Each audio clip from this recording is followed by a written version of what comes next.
So I'm at the Mid-Ohio sports car course, and I thought since there's really not a lot going on, I'm kind of stuck here for the night, I would tackle a question that I get a lot.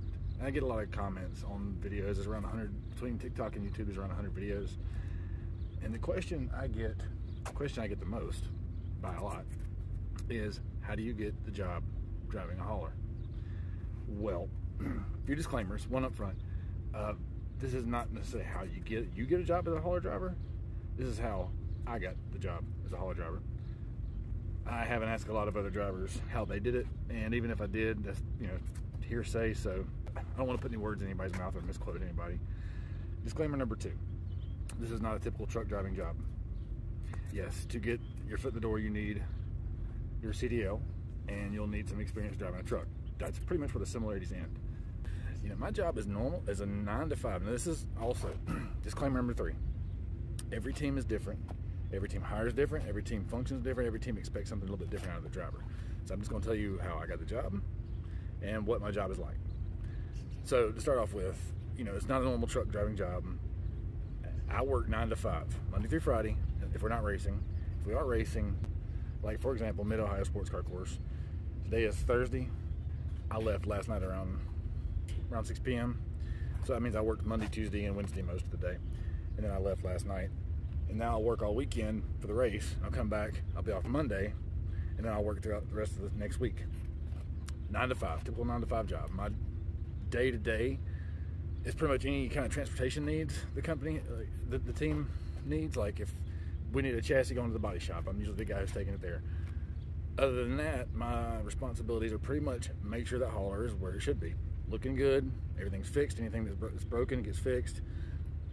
Anything it needs is taken care of. And once we get to the racetrack, this is where every team gets really, really different. Once we unload the gear, I'm pretty much, you know, the truck driver is kind of a jack of all trades and absolutely a master of none. I know that's kind of a cliche saying. It's very true in the case of the guy who drives the hauler, because we're not going to be crew chiefing. We're not going to be, you know, we're not going to be making big decisions on the setup of the car. This weekend I'm actually spotting for the race, which is not typical.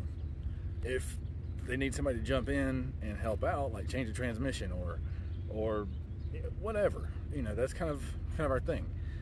I'm the one that takes the fuel cans to Sunoco to get the fuel in the cans for the race and for practice.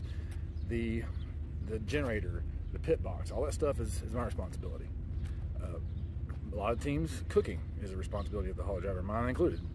So we have a grill, and usually when the team's pushing through tech, I'm on the grill.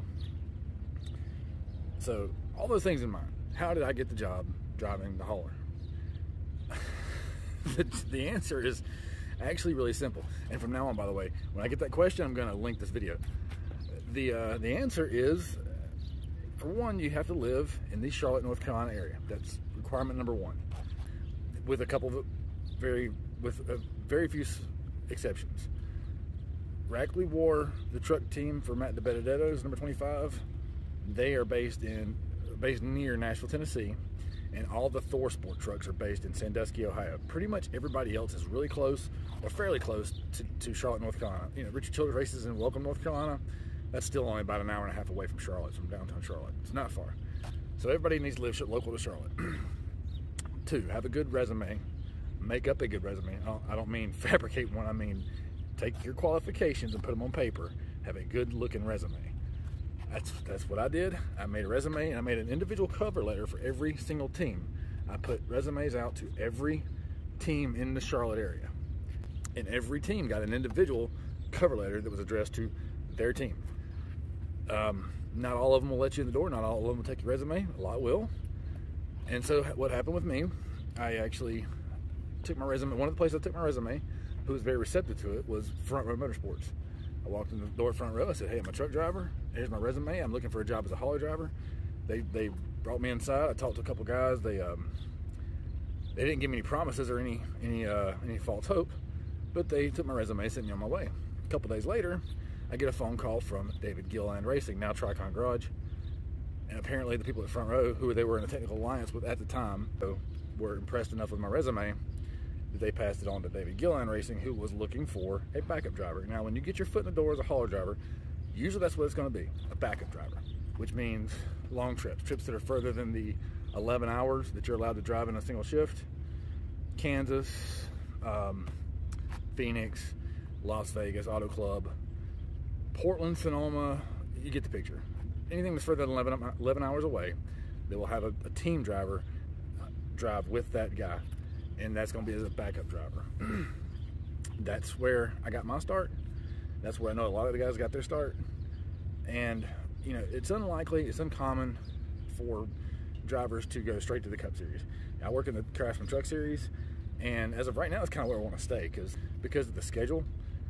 23 races a year to me sounds a lot better than 36. I have a big family, I have kids, and I want to be able to see them. So I still get to be on a race team with the Craftsman Truck Series, and I'm only doing 23 races a year versus 36, really 38, if you include the Clash and the All-Star race. So to boil it all down, to simplify it, resume, cover letter, hand them out to everyone who will take it, and keep doing that. And for me, it only took one try. I went to Front Row Motorsports. I went to every team who would let me in the door in one day with all those resumes, and my plan was to send them out to the teams who wouldn't let me hand them a resume. I was going to mail them out the following day. It was 3 days later, I got the phone call for David Gilliland Racing as a backup driver.